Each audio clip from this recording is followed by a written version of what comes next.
20. Oh, sorry, Julie. Thanks. Let's call a Community Health and Safety Task Force for February 7th, 2023 to order. We have a roll call vote, please. Absolutely. Welcome, everybody. Good evening. A roll call. Councilwoman Rene Villarreal. Present. Councilor Chris Rivera. Here. Annie Ruskin. Present. Emily Kaltenbach. Present. Mary Louise Romero. Here. I think we have Marcela on the phone. Marcela Diaz. I'm here.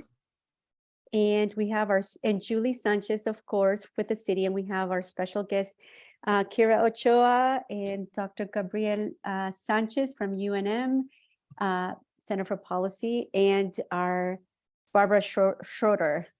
Thank you for joining us. Back to you, Chris. Great, thank you. Appreciate that. I always call it a roll call vote, but it's just a roll call. Just have it anyway. Approval of the minutes for January 24th.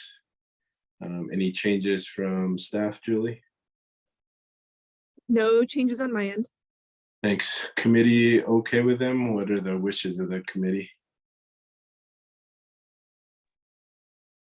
I move a do pass.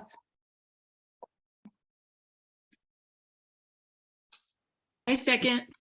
We have a motion for approval by Emily Kaltenbach, second by Mary Louise Romero. Any further discussion? All right, can we have a roll call vote now, Val, please? Absolutely. Councilor Chris Rivera. Yes. Councilwoman Rene Villarreal. Yes. Annie Ruskin. I'll abstain since I wasn't there. Thank you. Emily Kaltenbach. Yes. Mary Louise Romero. Yes. Marcela Diaz.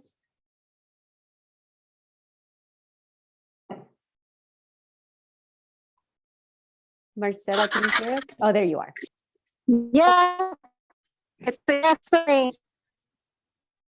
Thank you. Back to you, Chris.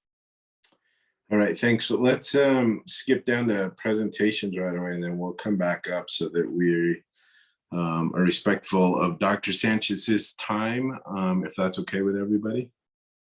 All right, let's move forward with a community engagement update. Dr. Sanchez, welcome. Thank you, Councilor Rivera, other members of the council, members of the committee. Great to see everybody. I hope everybody's staying warm out there. Trying.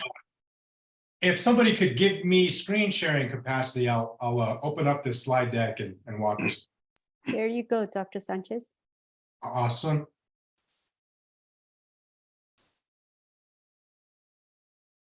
Still not giving me access just yet. It says not given powers for screen sharing. Okay, let me see. How about now? There you go. Wonderful. Yay. Thank you for that. And then as I pull this up, if you could give me an idea so I don't go into professor mode and yap too long, about how long would you suggest?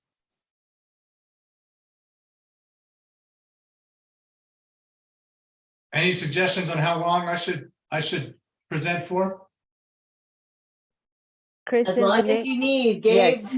All right. I'll take some time. What I'll do with you, members of the council, members of the committee, is present the randomly selected data from the survey so you get an idea what those results look like. I shared a much longer version earlier today, so some of you may have that. I basically just merged some of the slides to slow down how many slides I'd have to walk through, but it's essentially the same content.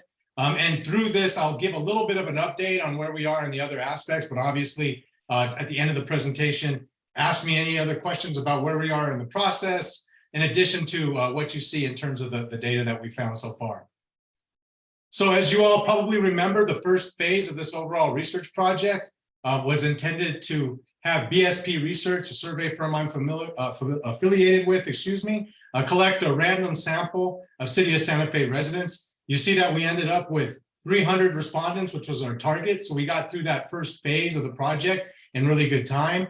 With 300 completes, it's not a massive sample, so we can't do as many nuanced breakouts. As we get more of the open link responses added to the data, we can do a little bit more, but you'll see in the slides that I'll present for you today, we do have some interesting variation based on gender, whether folks are homeowners or renters, income in some contexts. So I'll present at least some of those examples so you get an idea of what that looks like when we break out the data.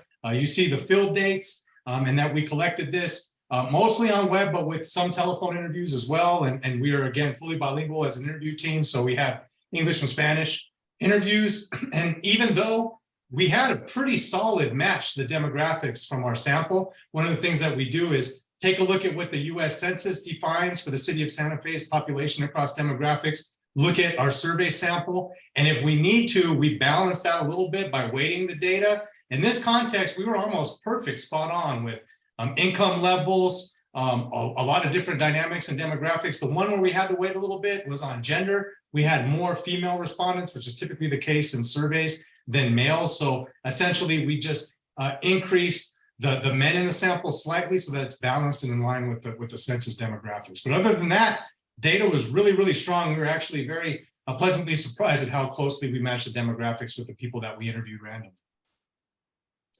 First major theme, folks that recall looking at the survey instrument, remember we spent a bit of time looking at the issue priorities and saliency. So what are the most important issues to City of Santa Fe residents? And as I'll show you in a moment, folks are mostly concerned with the rising cost of living and more specifically, housing costs. We actually found that this was even greater among renters. So we see in the data that renters, not only number one, are probably facing higher extremity in terms of seeing their rent raise over the last couple of years, but obviously that's impacting their ability to become homeowners. We also see that residents prioritize reducing homelessness, and obviously the major theme, looking at crime and overall well-being and safety, was a priority. Give you a few different ways to look at that dimension of policy priority and overall salience. In this question, we asked folks, how would you define a safe and vibrant community, right? So what factors go into that? And as you see, 70% of respondents, that was the high across all the different concepts we put in front of folks, indicated that jobs that pay affordable wages here in the community of Santa Fe was the #1 priority in terms of, again, what defines a safe and vibrant community. But you also see affordable housing, lower crime rates here in the community, quality schools, and then a bit of a drop off under 50%, but you still see important, strong support for access to safe and clean public parks and spaces, and access to healthy and affordable food here in Santa Fe. Those are all the top priorities that were listed. Respondents can choose up to 2. So that's why you see this totaling over 100, because folks could pick more than one of these to help them define, again, what a safe and vibrant community is in Santa Fe. We also asked folks a little bit more directly for their important policy issues. So here's important dynamics of this question. We specifically framed for local officials here in Santa Fe to address. So we tried to hone in on this so that folks identify things at the local level and not things that could be addressed by Congress or the state. And you see that when we asked the question this way, over a third, at 35% of respondents, indicated that affordable housing was their top priority. Second, at 31%, reducing homelessness, 27% reducing crime, and again, cost of living. No matter where we interface with cost of living on the survey, it always showed up as a high priority. So you see that again. Providing services for mental health and substance abuse at 19%. So those are the top priorities, but you see a number of other issues are important to city residents, including creating jobs with better wages, helping Santa Fe residents who are struggling financially with more resources, addressing healthcare costs, et cetera, et cetera. So you see a wide range of overall priorities, but at the top of the list, again, economic issues like affordable housing and the rising cost of living, coupled with reducing homelessness and addressing crime. Because we knew that going into this, right, financial well-being, cost of living, all these different dynamics in terms of the everyday expenses of families across the city were going to be a priority. We wanted to get a few different measures in front of you folks to give you an idea of how people are bearing through this financial period and what decisions some folks are having to make as a result of this. And you see that when we ask folks over the past year, has your financial situation gotten better or worse, essentially, you see that, well, there is a sizable segment of the population, 39%, who indicate that their personal financial situation has either gotten a lot better, only 6% of those folks, but 33% somewhat better. You see a sizable segment have indicated things have gotten worse for them at 29%.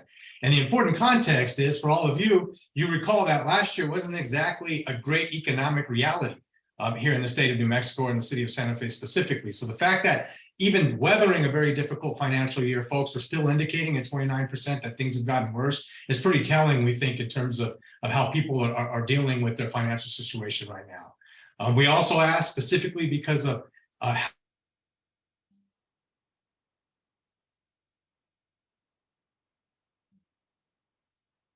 see that 38% are somewhat concerned. You add the other 22% who are very concerned, right? And that's essentially the modal category of 60% of folks who have a high enough level of concern that they're literally saying they're concerned they might have to actually leave the community. In this one, I break out for you the overall in gray percentage of folks who have indicated that they've had to do one of the following because of the rising cost of living, and specifically asking folks within the past year, so very recent. I give you in gray the overall total. On this one, we're analyzing families. So in green are parents with kids 18 years or younger that still live in the household. And you see that residents overall, but particularly parents, have had to make some very difficult decisions as a result of the very difficult and worsening financial situation that folks are weathering. So you see borrowing money from friends or family, overall 28%, but a higher 36% for families. A more scary statistic, right? Used up all or most of my savings to help pay for our family's expenses. You see at 35%, again, families, even more difficult financial situation than the overall city population. Spending less time with my children or family on entertainment, or just being able to spend time together as a family. You see 23% for folks that have kids in the household versus 18% overall. Folks having to make difficult decisions like postponing or cutting back on their families or children's activities, all the way down the list. So some of these that don't have as high of an overall response, but we know are detrimental to the overall family, not just now, but long-term. One I'll draw your attention to is the fact that 9% of overall City of Santa Fe residents indicate that they postponed or quit education or career-related expenses. So unfortunately, these difficult decisions folks are making now are going to have implications well into the future that could impact themselves and obviously their family's overall economic well-being. You see especially families at 9% have also borrowed money from a payday or title loan company with a high interest rate. So again, wide range of financial challenges are making people, forcing them essentially into very difficult decisions that might actually be bad for their economic well-being in the longer term.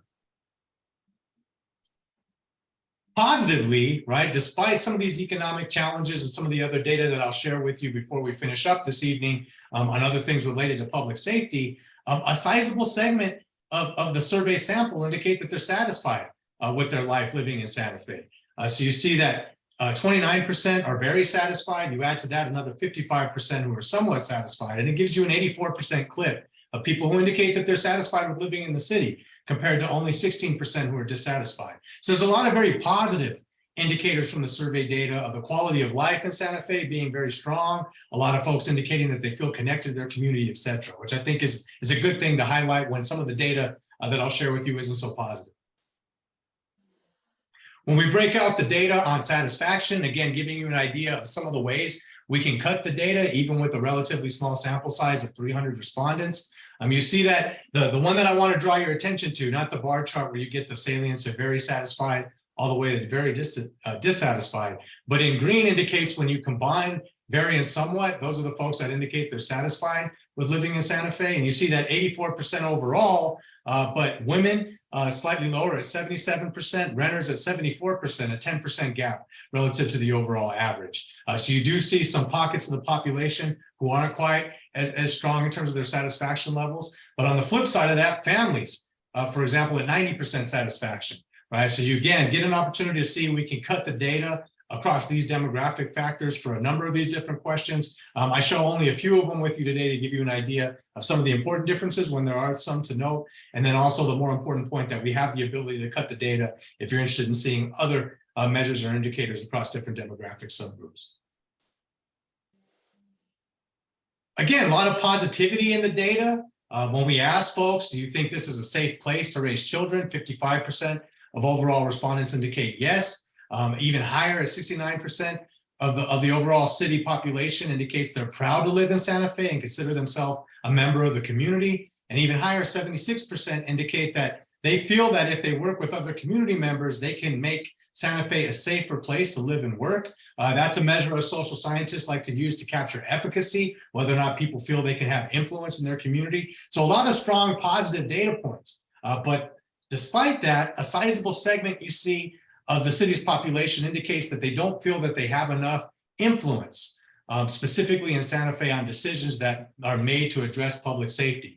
So folks feel good about their community is the way that I'd interpret this set of slides, but they feel like they don't quite have enough influence on decision-making. You see 39% indicating they don't have enough influence, right? And only 8% indicating that they feel they have too much influence. So it gives you policymakers an opportunity to think through how might we engage the public more directly, get their input. Things like this project are great examples to give folks an indication that, hey, we're taking surveys, we're doing interviews and focus groups to try to figure out what your values, priorities, et cetera are. I think that's an indication of the community that you're listening. Other major theme, obviously, was to get a sense of public services, how folks feel about that. Do they feel that the services that are being provided are doing well for them? Or do they feel that there's room for improvement? And also perception of access points for different segments of the community.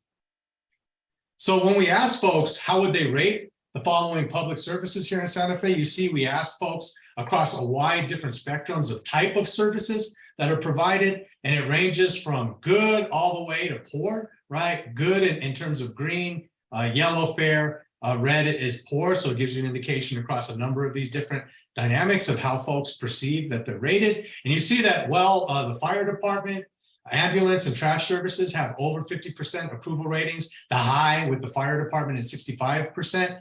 Some other services like police, transportation, you see education, mental health, homeless services, addiction and substance abuse services, those aren't rated nearly as highly, right? So when we think about some of those at the bottom of the tier, homeless services, addiction and substance abuse services, we also will see that those are high priorities and concerns for the population, specifically when we bring up issues of safety and well-being, but they're not perceived to be the strongest in terms of quality, in terms of public services across a number of others that are rated more positive.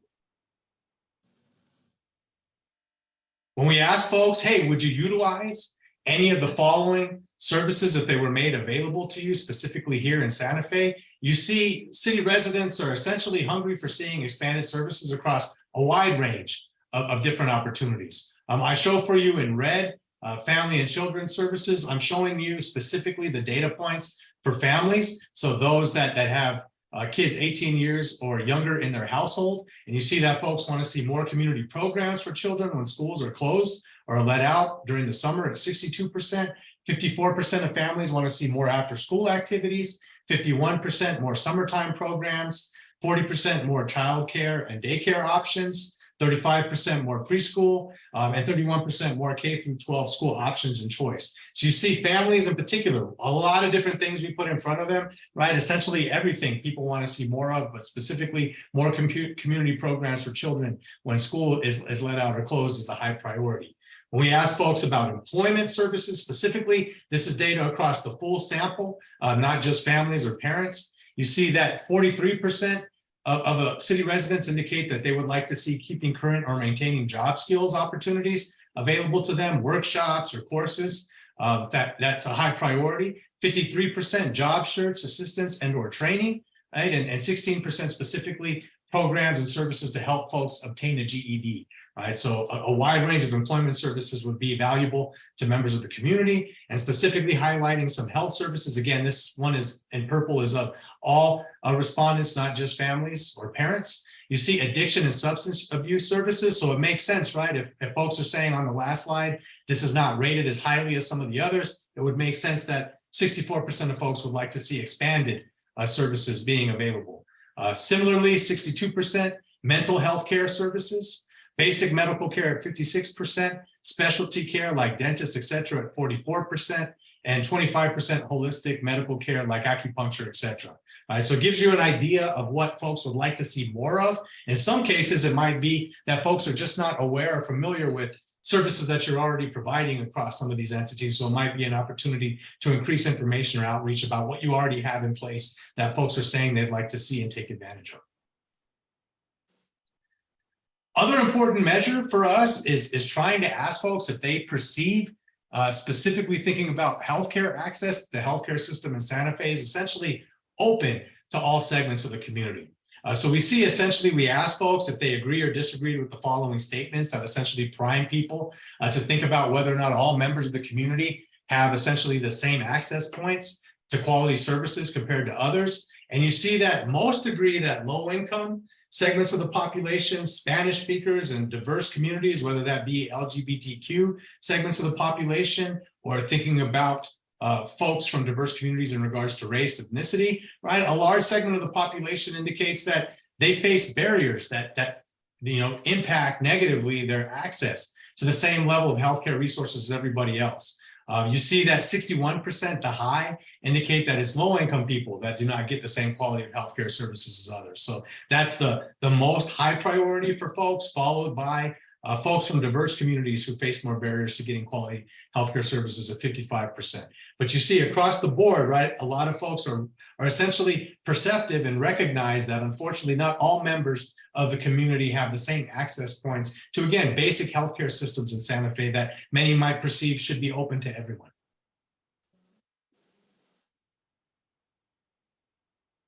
So moving us along, the next major theme, which is obviously the core of the overall study, is criminal justice and public safety as a broad theme. We tried to look at both experiences that folks have with crime or the criminal justice system, as well as their perceptions about safety. And at the very tail end of the presentation, I'll give you a few of the policy preferences on things that can be done to address crime and public safety overall. So we asked folks specifically, not just in general, but specifically when it comes to crime in Santa Fe, what do they think are the three biggest problems facing the city? And you see, again, some common themes that you've already seen across the data. Homelessness as the top or MOLA category at 41%, followed by 34%. Drug abuse, whether that's manufacturing, the sale or use of illegal or prescription drugs is number 2 in issue priorities. And then you see a tie in terms of car break-ins and robberies or home break-ins and robberies. So you see that thinking about crime and robberies in particular is a high priority, followed just slightly at 21% gun violence, right? So there's other important issues, obviously, drunk driving, traffic issues, domestic violence, school safety, and gang activity that are among the top. But you see in green, those are the highest priorities that have some distance, particularly homelessness and drug abuse from the rest of the issues that folks feel are top priorities. Again, specifically when we cue people to think about crime in their community. When we ask folks, compared to just 1 year ago, do you feel more safe or less safe living in Santa Fe? You see that just over a quarter of city residents and 40% of renters in particular indicate that they feel less safe now than they did a year ago. So unfortunately, things for a lot of members of the community are not getting better in terms of their perceived safety. They're unfortunately getting worse. And one trend that we found consistently in the data is a pretty significant distinction between folks who own their home and who are renters. And this is one example of that, where you see obviously a greater percentage of renters indicate that they feel less safe in the city than they did a year ago. We asked folks how much, psychologically they worry about crime and safety in their community here in Santa Fe. And you see that nearly 70% of city residents overall indicate they do worry about crime and safety, either a great deal or some. Almost 80% and 79% when you add those two categories together. And in this one, it's again, red and great deal, Bronco orange and some. And I give you an opportunity to just see how this varies across different segments of the overall city's population. Again, you see renters more likely to indicate that they're concerned a great deal about crime. So again, that distinction between renters and folks that own their own home is pretty significant at 10 percentage points. You see relatively lower educated members of the community, so those that do not have any degree or credentials, right, much more likely to indicate that they worry about crime a great deal at 37% relative to only 19% for those that have a 4-year degree. There's also differences based on age And as well as gender, you see a 5% gap where women are more concerned about crime than men in the community of Santa Fe. And in terms of racial and ethnic groups, the only individual racial group we had just enough to break out differences for are the Hispanic population. Native Americans were very close. I think if we add a bit to that with the open link, we'll be able to share breakouts for the Native American population as well. But you see relative to whites, Hispanics much more likely to indicate they are worried about crime a great deal at 37% relative to 23% for non-Hispanic whites. Important variation or nuance to perceive safety. You see in this question, we asked folks, is there a difference, right, in how you feel about utilizing open spaces in Santa Fe, whether we're talking about the daytime or we're talking about the evening? And you see that positively, most respondents feel very safe about the community during the day, right? 82% overall indicate that they feel safe about things during the day. 80% among Hispanics, 83% among women. Even renters, even though they're lower at 73%, we still see overwhelming majority indicate during the daytime things are great. Unfortunately, things shift significantly when we cue people to think about the same open spaces, parks, trails, the plaza, etc. during the evening. You see higher rates of individuals indicating that they don't feel very safe. That's in red, obviously, if you haven't caught that on the key for the data, and across different subgroups of the population, right? Families in particular, those with kiddos, about 55% indicating that they don't feel safe, right? Sticks out. Renters, again, less likely to feel safe, etc. But I think the big take-home message is a lot less perceived safety in the same places that we cued people on during the evening relative to during the daytime. We asked folks about their experiences with crime specific to Santa Fe. So you see, we cued this in terms of giving them very recency with over the past year as the frame. And we asked folks, have you or an immediate family member ever been a victim of crime that occurred specifically in Santa Fe? And you see that overall 13% of individuals, so just over 1 in 10 of respondents indicate that they themselves have been, unfortunately, a victim of a crime. You add to that another 21% who indicate that an immediate family member has, and essentially, right, you see that 34%, so just over a third of residents have had a personal connection to crime within the city, specifically over the past year. When we look at differences based on different demographics, you see that the Hispanic population, no different than the overall 13%, but you see individuals with no degree slightly higher at 14%, renters, again, sticking out as a trend in the data at 17%, 4% more likely than the overall population to be personally a victim of a crime, and 18% parents with kids in the household that are 18 years of age and younger. So it gives you an indication that unfortunately, a large segment of the population, despite their demographic profile, they themselves have been a victim of a crime or had an immediate family member who has. We asked any of those individuals that had been a victim of a crime themselves or had an immediate family member who had, what type of crime did you experience? And you see that property crime was the modal category at 57%, followed by violent crime at 25%, fraud, identity theft, or another financial crime at 25%, domestic violence at 23%. I highlight for you that women were 5% more likely to be a victim of domestic violence than the overall population, and 6% more likely to be a victim of property crime. So we looked at differences across the demographics. Gender was one where we saw statistically different responses. And we asked any of these individuals, right, that have been a victim of a crime, they themselves or a family member, if they reported the crime, and if so, were they satisfied with the response that they received from the police in Santa Fe? You see 40% of individuals who are a victim of a crime indicated that the support they received from police when reporting a crime, they were satisfied with that. And essentially 18% indicated that they chose not to report the crime. So again, you see, we did a pretty good job, I think, collectively as a team, trying to get a comprehensive look at crime experiences, and as well as, how did they feel about the response that they received that they decided to report it as a crime. We all know, unfortunately, gun violence, and particularly mass shootings are becoming more and more common, not just here in New Mexico or in Santa Fe, but nationally. So we wanted to get some sense of how community members in Santa Fe are reacting to this. And you see that when asked, how important do you think it is for the city of Santa Fe specifically to take more aggressive steps to reduce gun violence in our community? You see overwhelming, right, percentages of the population indicate that this is very important or important. Whether we're breaking this out by parents and families in green, the Hispanic population in orange, or the overall total, you see the same story. High level of support and perceived importance to take more aggressive steps to reduce gun violence in the community. Very troubling statistic, obviously, is the high level of concern that parents have that their children could become a victim of a mass shooting. So here specifically giving you the kids and household outcome data, you see that 29% are very concerned, 22% moderately concerned, and another 14% slightly concerned. So you put that all together, you see overwhelming concern that they themselves as parents are worried that their own child could become a victim of a mass shooting. I think it speaks to why there's such high level of support for becoming more aggressive to address gun violence in the community.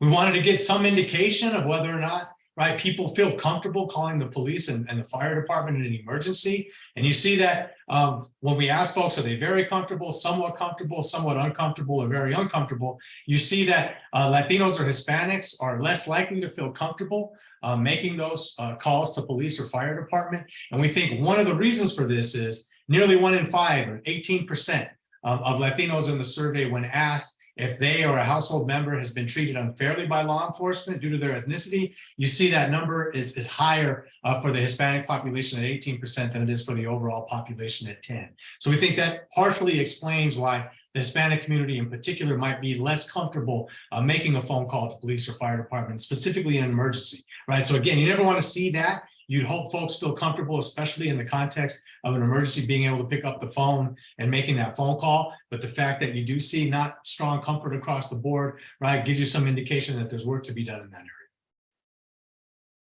Finally, looking at some public policy preferences to give you an idea of what the community feels could be done in terms of reform to address some of the issues that I've raised in the data from the survey. And here we ask folks, who do you think would be best at addressing each of the following situations that might come up here in Santa Fe, right? And we were asking folks, do you think police or law enforcement or first responders who might not be law enforcement officers, but are specifically trained to address non-emergency situations, right? So obviously we're trying to get some semblance of whether or not people feel it might be more efficient and potentially de-escalate situations if you don't actually have the police or law enforcement dealing with some of these particular situations. And you see 56% of the overall population believes that police or law enforcement should be who shows up at low-risk calls for noise complaints, trespassing, or property crimes, but much greater support for having non-police force who are trained, right, to address non-emergency situations. If we're talking about low-risk calls involving members of the community struggling with mental health challenges at 66%,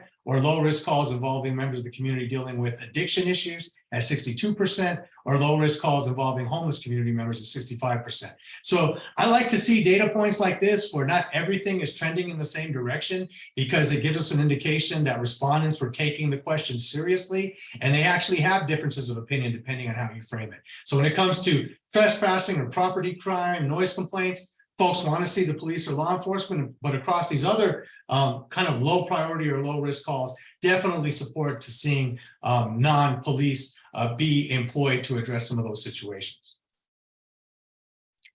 Finally, many respondents believe strongly in rehabilitation as an approach to try to address crime in the community.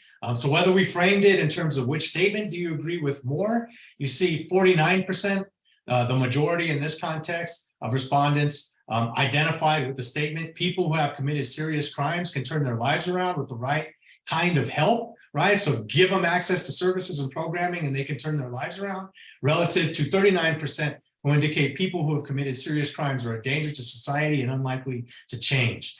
So when we frame it that way, you see stronger support for the rehabilitation approach. And when we ask folks, which do you think would be more effective at preventing people convicted of crimes from committing more crime after they have been released from jail, overwhelming at 68% support for providing rehabilitation services and training so they can re-enter society and become productive citizens, right? Much greater than the 23% who indicate that you should make jail and probation as hard and unpleasant as possible so folks are essentially afraid to go back, right? So you see strong support for more rehabilitation-oriented approaches to addressing crime within the city.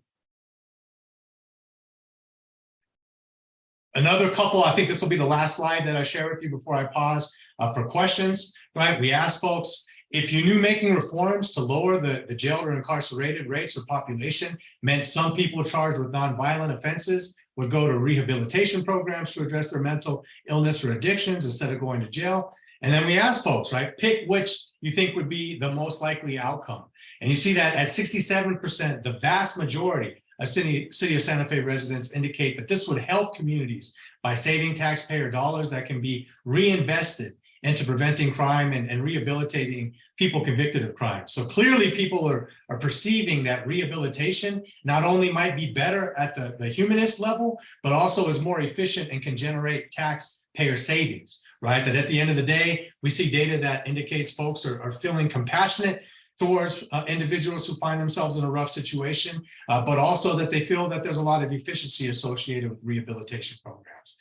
Finally, you see that when we ask folks if they agree or disagree with the following statements, right? Again, I like to see data where we mix it up on folks and don't give them all the same direction of responses, that they make that calculation and give us accurate responses. And the reason we know that from this standpoint is that 64% of folks disagreed with the statement that less funding should be given to behavioral health programs focused on rehabilitating people who have committed crime, but 75% suggest that police officers should focus more time and resources on violent crime, serious property crime, not taking calls about homeless people or those struggling with addiction. Again, remember that lined up almost perfectly with the earlier question when we asked folks who should show up for calls related to some of these low-risk situations. You saw again that folks wanted to see less law enforcement, more trained non-law enforcement personnel showing up for those calls, which, 67% of folks indicating that our criminal justice system needs to be rooted in our values and our faith and preserve the principle that no one is beyond the possibility of regret, forgiveness, and turning their life around. So you see city residents very compassionate, very connected to other members of their community. And I think hopefully this gives you a pretty good idea of what we found so far in the very first phase of the research. Again, a lot more to come. I'll say that, remember, we still have the open access link in the survey that we hope to distribute across networks. So far, I checked the data earlier today. I believe we have 11 completed surveys through that format. So we got a lot of work to go to continue to push that out. And then we start all the fun qualitative work, right? Thinking about focus groups and interviews to target some of the harder to reach populations with similar content to what you saw in the survey. I said an awful lot, so I'll pause there, see if you have questions or any follow-ups about the next steps in the project. Thank you, Dr. Sanchez. I kind of lost you at the beginning. Can you start over again? You're funny. I hope you're joking, but I can definitely do it and maybe even do it better on the second take. Definitely. Do we have questions? Let's go to committee members first. I can't see everyone's hands, Valeria and Renee, so if you can help me out. Yes, we've got Emily. Sorry, I was answering a chat thing, but go ahead, Emily. Thanks, Gabe. Amazing, really important. I have just a quick comment and then I have a question. I was just really struck by that people said they were a victim of crime and that just close to 50%, those were violent crimes. Because I think it was between domestic violence and violent crime, if I remember that correctly. And just that was really striking to me. So my second question actually is on the heels of that, of victims of crime, you had shared sort of folks' opinions around rehabilitation. And I was curious whether you knew what percentage of folks who really did believe in rehabilitation also were victims of crime, because I think that is really important. I know you've done some work for some of us in the space on that to show that actually even victims of crime are supportive of alternatives to incarceration or supportive rehabilitation. You may not have that data, but I was just curious if you knew how that split out. Yeah, I don't, but I can run that data and send that around over email within the next couple of days, along with anything else folks might want to see. The one thing that I gotta check, and that's the bummer sometimes with the responses you get. I've got to make sure, right, that when we ask folks like, have they been a victim of crime, that number is big enough to actually do breakouts that are, reasonable. So if we found, let me pull the number, like if 13% of let's say the 300 respondents indicate they themselves have been crime victims, that might be a little bit small to do a lot of breakouts, but I can at least tell you, like, did folks who indicated they've been a victim of a crime have different opinions regarding to rehab approaches? That I can definitely do. So I'll put a note to myself. The other thing that I didn't check, but I can, is to look at the last statewide survey that I did, where we asked folks these victim of crime questions, just to give you an idea how does Santa Fe compare, right, with the rest of the state. So I'll look to see if I have something recent enough to make that comparison. That would be really interesting. Thanks, Gabe. And thanks for all this work. I think it's so valuable for our next steps. Appreciate it. Thanks, Marcella. Any other questions? Marcella? I wish I were Emily sometimes. Yeah, thank you. This has been great. I've been combing through my emails right now, and for some reason I don't have the slide deck. And so you might have done this at the beginning, but can you give us a sense of Spanish speakers, and then also pulling data for Spanish speakers, people who feel more comfortable in Spanish responding? You might have said that at the beginning, but I was on my phone and I also don't have the slide deck in front of me. So yeah, don't quote me on this. I want to say 8% took the survey in Spanish. So what, 8% of 300, right? Not huge, but I think is useful to be able to see, right, the Spanish speakers. I know I remember looking at the data and did not see major differences between the Spanish respondents and those from the rest of the sample, but I'll ask Jordan too to take another set of eyes on that and just look through the data to see if there's any good examples we can pull out to make that point. Because obviously, Marcelo, I like to be able to show off that if we do the added step of having everything translated, we want to show where it matters. And so I'll see if there's some data points that we could add in there. That would be one group of people when we think about the open access link and the focus groups that we might want to specifically address. Because at 8%, that's probably solid, but obviously, right, if we have some unique perspectives from that population with the other phases of the project, that'd be useful. And one of the things that I think will be helpful is with the open link, we can do, we can do as many as we want, right? We can do 100, and you will be able to utilize that information both separately from this random sampling as well as a part of the random sampling, right? So say we were to get 100 of Spanish speakers, young people, formerly incarcerated through our organizational networks. It'll be sort of its own body of interesting information about otherwise vulnerable and often not voiceless, but people who aren't paid attention to and who may not be answering these surveys. Yeah, absolutely. I talked to my colleague, Matt Barreto, about this when we were designing the project. And he said, essentially, what you all should expect at the end of the road when we're all finished with the survey component is you'll get like that top line set of results that I gave you. It shows the percentage for every single question. You'll get a row that says overall percentage that has all the data combined, the open access link and these 300 folks. But then you'll get a row of just the 300 collected by BSP and a row of the open access link. So you can see any potential differences. And just to give you some indication of why that open access link specifically hitting hard to reach population is so important. We had that question on here, have you yourself, right, served, I forget the exact wording, so paraphrasing here, served time, or are you on probation or parole? We got 0 respondents who indicated yes to that, right, in a random design like this. So it gives you some indication, right, that you got to do that follow-up work to capture some people who they themselves, they might actually have been, but they don't want to say yes on a survey like this. So I think that speaks to the value of doing the next phase of the work.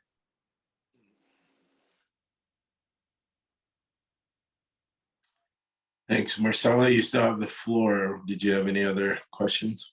No, that's it for now. That's something that we're going to be working on within the next month, is just making sure that we have the open link available to these hard to reach populations. Yeah, thank you. And just to follow up on the open link, the same link is live now. So you can start spreading it out. I'll check it. I check it almost every day to make sure it's working. So if y'all like send a blast of these out, somebody give me a heads up. Because if I don't see a large number of completes come in that day, I'll know something's funky in the system. But same link should still be live. So feel free to start busting that out as needed, and let me know what you need from us to help facilitate that, if anything. Any other questions? Renee? I see Kira's hand up. I just want to make a comment. This was so helpful to really just dissect some of the things that were part of the survey. And actually, when we were going through it, I actually think it'll really help Director Ochoa's and Julie Sanchez's office, because then it also captures another aspect of our work in terms of services, and what's working and what are the concerns. I mean, we kind of already know that, but this confirms that. And so I guess that was really just my comment, that there's other data points that will be helpful for our staff in community health and safety department, because it's kind of all encompassing. And that was the point, is to not just focus on crime and all these other aspects of public safety, but also like what public safety means from like a holistic point of view, and how people feel more safe when they have housing, when they don't see, people aren't experiencing homelessness, etc. So that was really just my comment. And I have so many like questions, like how do you dissect this, and like how does this all come together really? So I guess the one thing I did want to ask is, how did the interviewers introduce themselves? Did they say this was a survey commissioned by or funded by the city of Santa Fe, or is it like we're an independent entity and we want to get your? How is it framed to the interviewees? Let me see if I have the actual survey instrument on this computer, and I'll pull it up before we finish up and double check this. But I'm almost positive our frames always start with, we're contacting you from an independent research firm looking to get your opinions about different issues in the city of Santa Fe. So I don't think that we specifically named like, this is for the city of Santa Fe.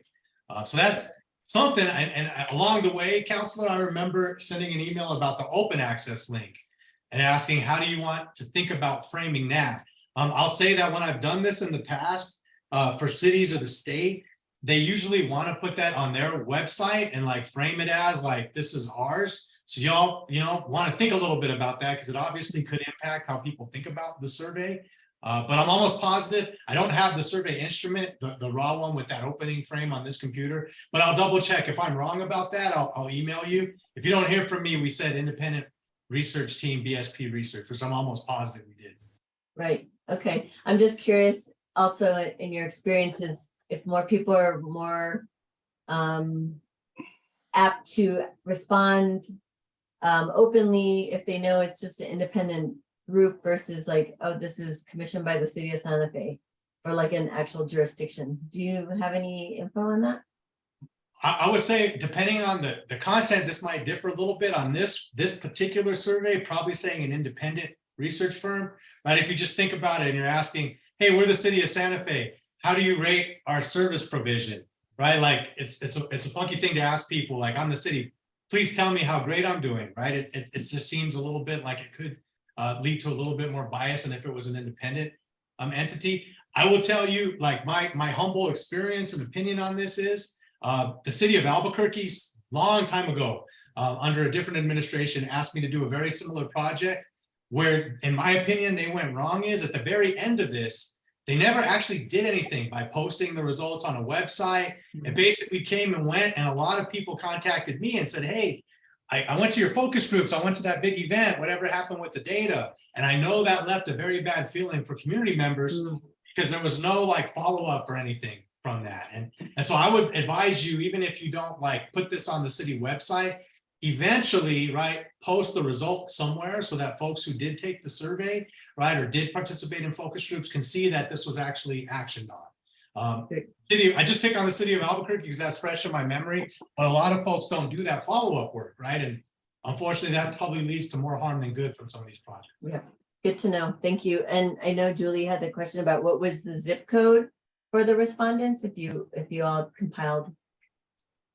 I don't think we tracked zip code, but we did ask folks which city council district that they live in. Mm, I can send that data around. That might actually already be in the top line document that you have. okay. I that'd be don't good to know. remember exactly. I can't remember which district had the highest response, but there was a sizable segment who literally did not know which city council district they're in, which kind of makes sense, right? Yes, it does. Yeah, thank you. I know you have another meeting, Dr. Sanchez, so I'll let Director Ochoa jump on. Thank you, Councilwoman. Thank you so much, Dr. Sanchez, for this. It is going to be incredibly helpful to us in community health and safety. I have sort of a question, comment, and then a couple clarifying questions. And if we don't have time, I can also follow up just when I have more time to sink in. First of all, I just want to say how much I am struck by and appreciate the context of people's concerns about their own affordable housing, economic security, and that kind of frame, and homelessness, right? Because we started the conversation tonight informally a little bit about the city's participation in the Built for Zero movement to end homelessness, and how homelessness is very much a canary in the mine indicator for community well-being overall, especially around economic security, housing security, and equity. So it'll be really interesting to see, and we welcome the Community Health and Safety Task Force recommendations around sort of, taking a very holistic approach that goes beyond just, what we're doing in terms of direct service, but what we're doing in terms of affordable housing. So that's a bit of a soapbox comment, but looking forward to, more recommendations and holistic approach to those things.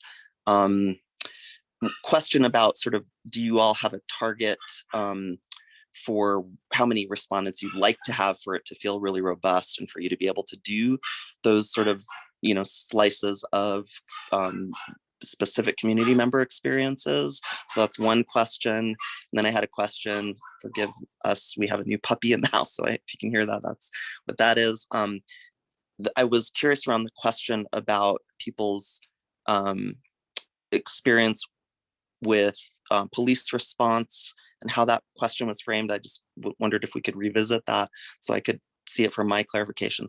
And then on the question where people responded, where Hispanic people were less likely to be happy with police response, I was just curious how many people within that 300 respondents that response represented. So I hope those questions made sense. Yeah, I tracked them. A couple of them I'm going to have to look up. The last one, like on how many people. I got to remind myself what percentage of the overall sample was Hispanic, but I'll follow up with some of these questions, or feel free to email me, anybody, if you have other specifics after you've looked at the deck, and I'll get a set of responses back to folks. But I think one thing that your first question or suggestion reminded me is, in the full report, one of the things that I promised you in the scope of work I would do, or at some point along the way, when somebody asked, I promised I would pull other data that we've collected out of my shop that's specific to Santa Fe. And one thing on homelessness, that was a recent project I did for HomeWise specific to the city of Santa Fe.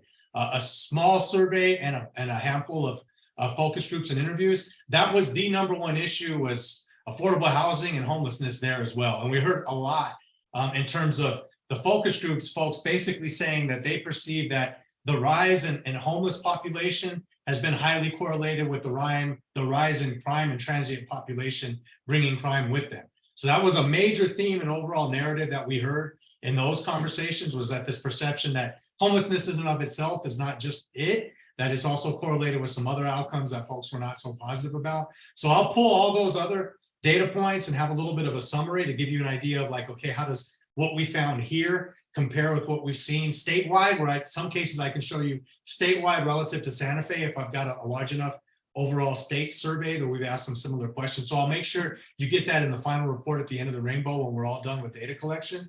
Your second question on what's our target?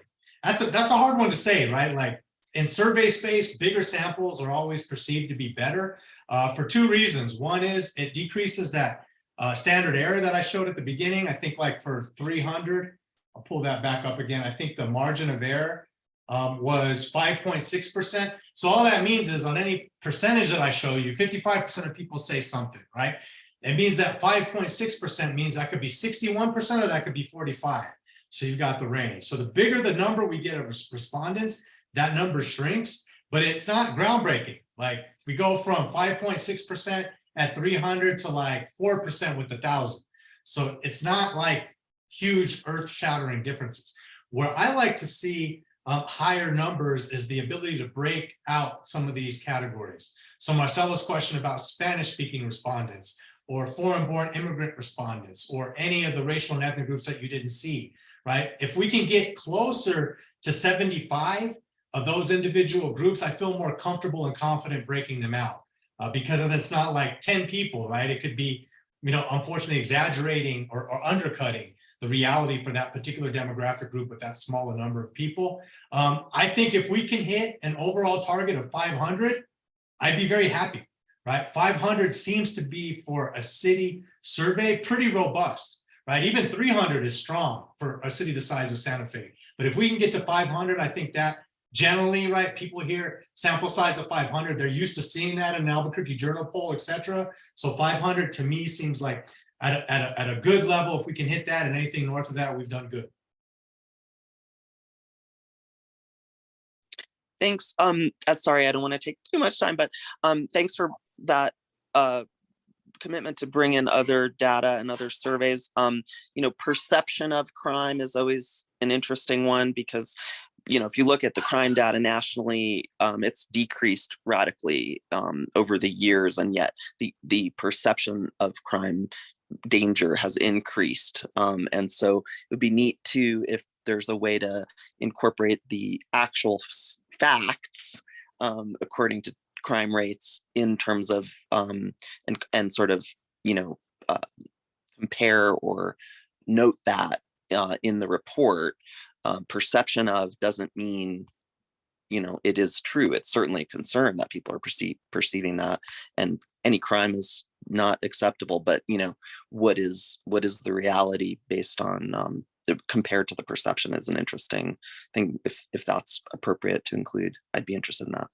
Yeah, absolutely. We can pop that into the report. Keep in mind, one of the reasons why we asked that follow-up question, right? We asked folks, you know, were they satisfied with the response that they got from the city of Santa Fe if they reported the crime? One of the reasons I put that question in there is it gives you an indication that 18% of folks said they never reported the crime, right? So that's one of the ways for a social scientist like myself, where I'm trying to make sense of, you know, whether it's FBI data, APD data, city of Santa Fe data on actual crime rates, that's always dependent on, right, people reporting the crime. So it gives you an indication to me, right, like, whatever those numbers are, the quote unquote real numbers, are undercounted. Our estimate's going to be right now, I'd say by 18%, right? But that's one of the reasons why we try to sneak some of those questions in there, because it gives you some useful information about broader things than just this project. Hopefully some of that's helpful.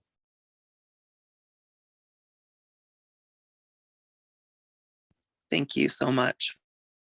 Maybe one more question. I unfortunately got a pre-meeting for this State of the Union address that's coming up, where we do analysis for Brookings. I got to jump on a pre-meeting Zoom to make sure I get my marching orders for that. But I can take one, maybe two more questions. Dr. Sanchez, just real quick on the 18% of why crimes were not reported. Do we know why? Unfortunately not. All we know is they indicated, right, if we asked them like, hey, were you satisfied, unsatisfied with the response that you got, or did you not report the crime? All I can tell you is that 18% indicated that they didn't. I can look to see, I'll put a note to myself, I can go on the raw data and see if I can cross-tab that 18% with any of the other measures to give us at least some indication of, like, are those people more or less likely to be renters, young people, men versus women? I can at least do that to give us some indication of who those folks are. Yeah, well, I've heard some people that have said that they don't feel like they're going to get a response in a timely manner. So that's why they don't even call in the first place. But that may be something different. But real quick on the open access, and I think Marcella put something on this in the chat. Is that open to everybody or just specific groups that we're targeting that are, I don't know what you said, Marcella, in your chat. Maybe you can jump in, but I think hard to reach group. So I think that's something we get to decide. We don't have to publish this. This was such a great 300 people was such a great random sample. So these were just random people in Santa Fe that were being called by BSP. But are hard to reach. We can use our open link for the hard to reach populations that may not participate in a 20-minute survey on the phone with BSP. Yeah, totally your collective decision to make. If you decide to do it widely or less widely and narrowly focused and targeted, that's totally your collective decision. I will say, I looked at my notes in prep for the meeting, very back at the beginning when we were just designing out the scope of this. I actually pulled up that slide deck to remind myself what I told y'all way back when we were just talking about the project. And even going all the way back then, we always talked about it as filling gaps with hard to reach populations. So if that's useful for you all, that's how we designed it, but it's totally your call, right? That link could be spread out to a bunch of people or less. The only thing that it impacts is the incentives we give folks. We do a raffle, and I think I've got it for every, I forget if it's 10 or 20 completes that we get, we raffle off an item. So that's the only thing I got to just watch. If we get to like 2,000 people real quick, I might run out of budget. But other than that, it's your collective decision on how widely you want the open link. Sounds good. Thank you. Any other quick questions before Dr. Sanchez has to leave? Marcella? I had a question about perception, that there seemed to be a difference in perception about police being able to respond to and police services versus emergency services and fire. And we've had a lot of folks from the fire department and EMTs talk about their lack of resources, et cetera. And so can you just comment on that? Because it seemed like there was really high satisfaction with the service that fire and emergency services are giving if we separate them out from police. Yeah, I think I'm gonna pull this slide open real quick just so y'all can see the numbers. I actually have it open to this slide.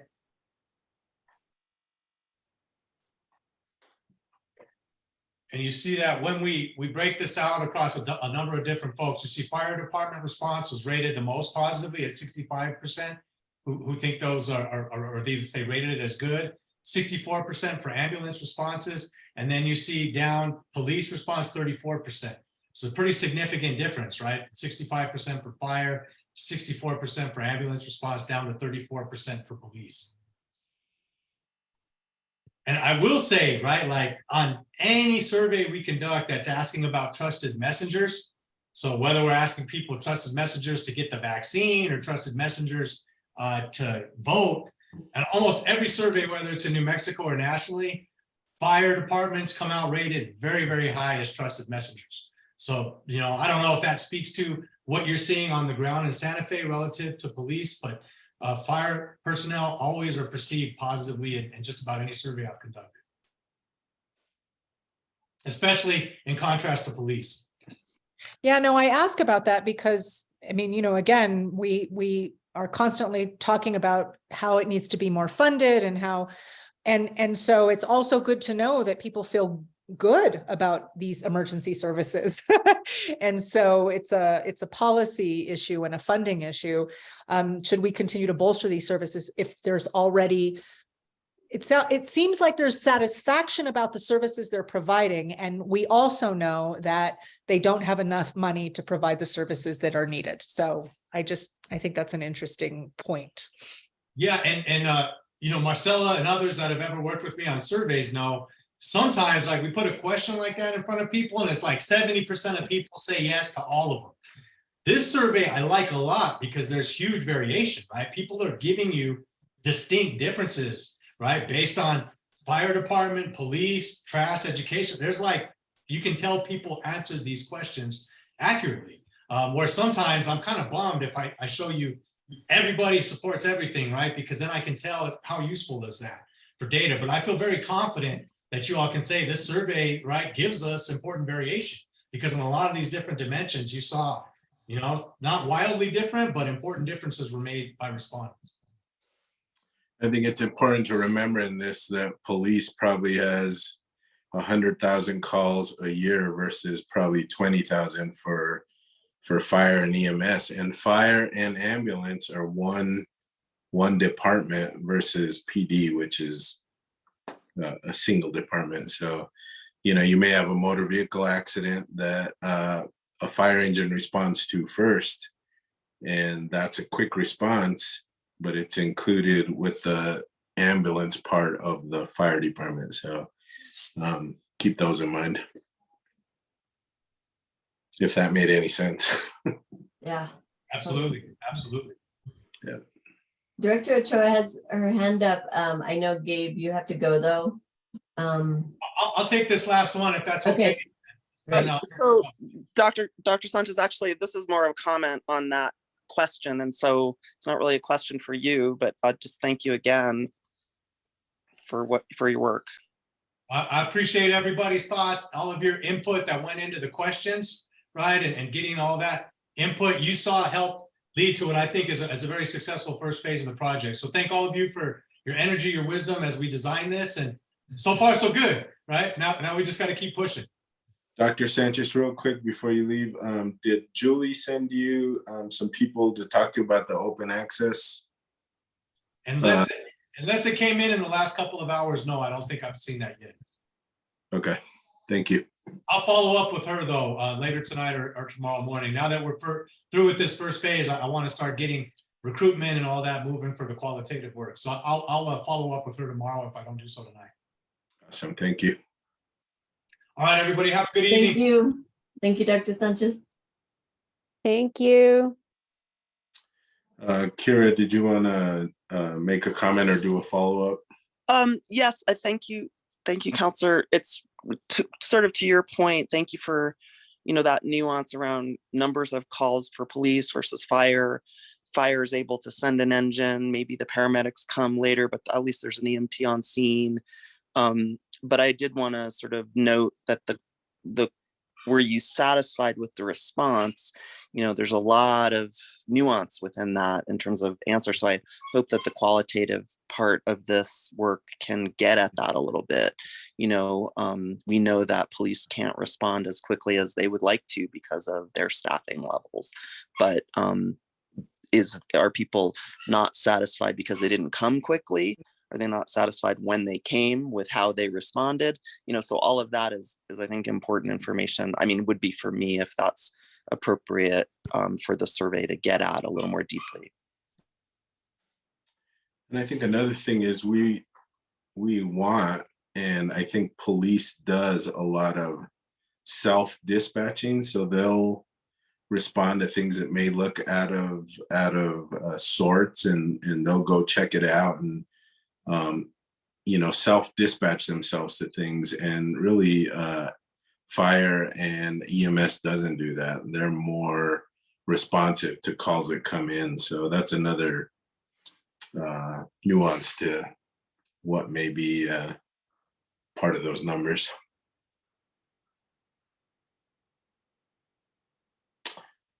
Great. Anything else? Any other comments or questions? And again, I can't see everyone's hands, so. I don't see any hands just yet, Chris. Okay. Oh, Marcela's hand is up now. I just want to reiterate how important, Julie's no longer on the call, but how important it is, Councilor Rivera and Councilor Villarreal, that we are reaching hard to reach populations in a very organized fashion with our open link and not publishing the open link to everyone. Just because this data, I think, and that's why I asked him, can we segregate this data? I mean, this data won't necessarily be a part of the 300 survey, which was much more random. This really is about those hard to reach populations, and there's value in the data for this open link to be specifically for hard to reach populations, which our working groups can really work to fill in. So I say that only, I want to reiterate it because, you mentioned that there was going to be some back and forth with him. And I want to make sure that that has been what the task force and what our working groups who sort of reached out to Gabe and to set this all up really wanted to focus on, is we wanted to make sure that we were getting randomized data in addition to hard to reach data. And so please express that. Yeah, that's why I asked the question to Gabe. Thank you, I've Martina. spoken to Julie because I know we had talked to her about that. So I'll follow up with her tomorrow. Or maybe Kira, I saw her put a thumbs up, and so we'll just make sure that happens. Counselor, just for clarification, so I make sure I'm really understanding this since I haven't been as much a part of these conversations. You all want the open link specifically to go out to populations that are not, you may not be hearing from.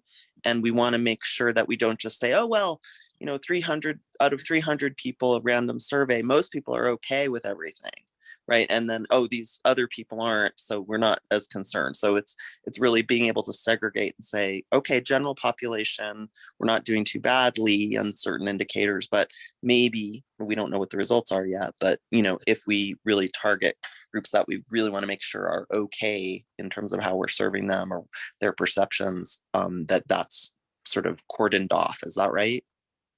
Yes. Yep. Good. Anybody else? Louise, Mary Louise, I just saw your camera come on. Was that for a reason or? Yes. Only because I know that we want to target that population. And so are we going to break out into our breakout rooms? We have that on the agenda. We're getting close to time to end the meeting, but we'll kind of see where we're at. So if I could just check. If you think it would be helpful, Mary Louise, just to check in with the working group about what your next steps are. I'm saying the other working group, because that might help to organize what's happening next. And I'm not going to get involved, but I am very curious, like, okay, I hope you all have this kind of organized plan for those hard to reach populations. And I'm just relying on you all to know what's next. Yeah, I just want to say on a sort of technical side, friends, and I'm sorry about this. I've been going through the Zoom menu options. I have no capability of doing breakout sessions tonight. So my apologies, unless if there's another co-host, but I think Julie just made me the co-host. And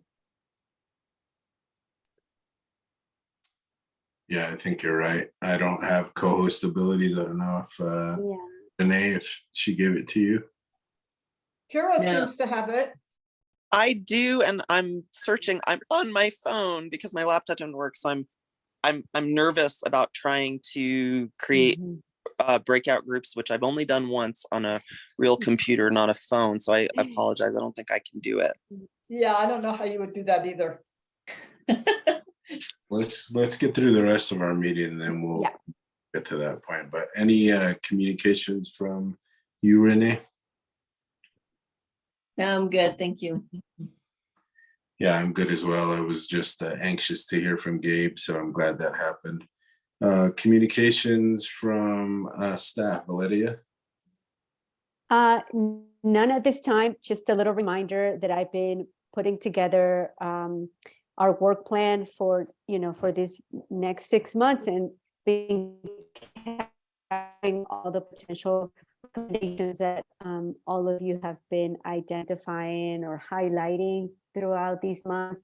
So I'll reshare that with all of you tomorrow, just so that you can revisit alongside with the meeting minutes. But otherwise, don't have any other updates. Thank you. Did Gabe send you his slide presentation?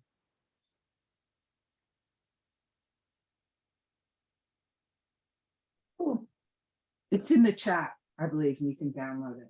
It is in the chat. Okay, thank you. And I can also, And I will also include it in tomorrow's follow-up email, so everybody has it in their inbox as well and in your drive.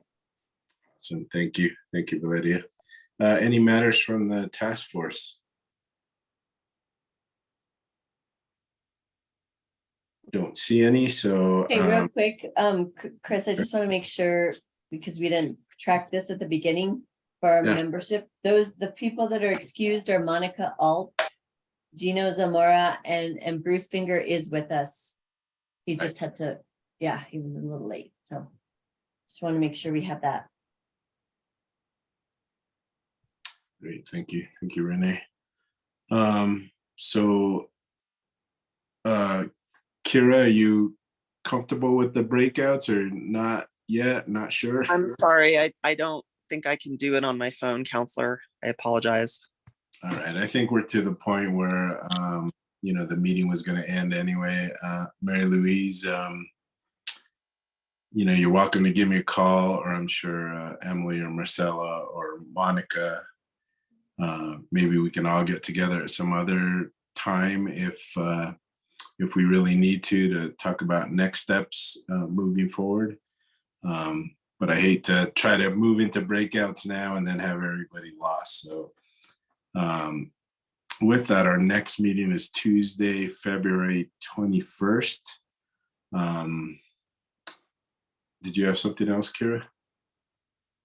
Oh, I'm sorry. I thought you put your hand up.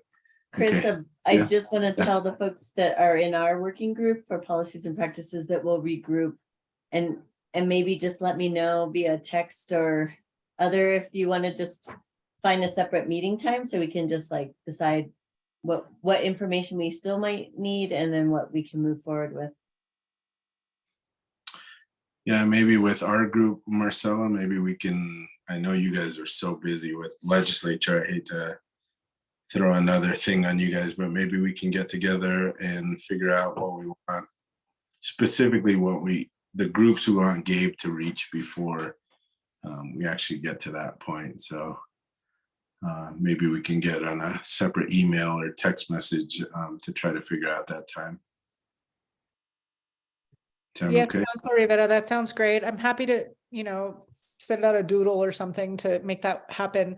But it would also just be great. We've already been talking about and have a list of folks that we want to reach out to with the open link. But Right. for people who are not a part of our working group, please send ideas. The more the merrier if you all are connected to, even if it's, I know one organization that can get 5 people in a hard to reach community to participate. That's how we build the Yeah. number. That's good to know. There's also former members that used to be on our task force that were interested in being part of that as well. Oh, that's great. Getting their input would be awesome. Sarah, I feel like you're part of our group. Any last minute comments? Thank you very much, Councilor Rivera. My only question, and this is for Marcella, is you're pretty specific on the people that you guys want to reach out to. You don't want just anybody suddenly saying, "Oh yeah, I didn't get to that. I'd like to do this survey." So do you consider young people to be hard to reach, or? Yes, we do. Consider youth. Certainly. Okay. And Mary So- Louise is our connect on that. But yes, we consider youth, particularly youth of color who are, both in and out of our formal education system, low-wage workers, immigrants, Spanish speakers, formerly incarcerated people, Homeless? certainly people experiencing hopelessness. Absolutely. It's Well, a little, So from time to time, I'm over at Chainbreaker. And Chainbreaker, are you guys accessing the Chainbreaker people at all? yes. Okay, good. So I won't worry about that because you probably are already in communication with people that you need to be. So thanks. Thank But you. any other groups you can think of, please let us know. Okay, great. Thank you. Definitely. Thank you. Thank you all. I appreciate you so much. You guys are so awesome. I just love working with all of you. And I think our work here is so important and good things are going to come of it. I'm sure of it. So thank you all. our next meeting Tuesday, February 21st. Thank you. Chris, Good night, everyone. you matter. Don't forget that. Thanks, everyone. That's right. Don't leave, Chris. Thank you, everyone. I meant the Zoom, not anything else. I All love it. right. My eyes are burning so bad. I don't know what's wrong with me today. It's staring at this screen, and then this screen. So Is that what it is? I don't know. I've been on That's this screen all night. Team, do either of you know, have the option to stop the recording? Because I Oh, don't.